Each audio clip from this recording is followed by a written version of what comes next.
vì anh không mệt hả? Thầy bói nói là cưới em về đời anh bớt khổ. Thành thị làm chi, gái thời nay phu lắm anh ơi. Yêu anh em yêu cho trọn đến kiếp này hàng cả kiếp sau. Đến khi bạc trắng mái đầu, ông và tôi hữu nghị với nhau. Ta cùng đi đến chốn xa xôi. Ta đã trải qua gió sương phong ba bụi trần. Hãy bước lại sau những năm tháng mệt nhoài, cứ vui tươi cười hoài để giống như bức tranh thêm màu sắc tươi.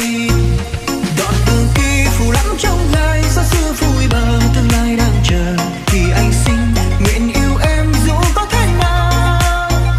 Nàng hương hoa tỏa khắp những giang đã khi nhẹ nhàng chờ em đến có em bên đời. Thấy ôi sao bình yên, mong thời gian sẽ mãi ngừng lại.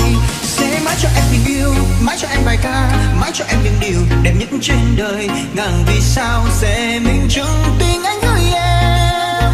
Mong đến khi ta gặp nhau, những đêm hôn tặng em chắc tiếp sẽ trong nhịp từ phút giây này. Mong ta mãi bên nhau, nguyện sẽ không thay đổi lòng.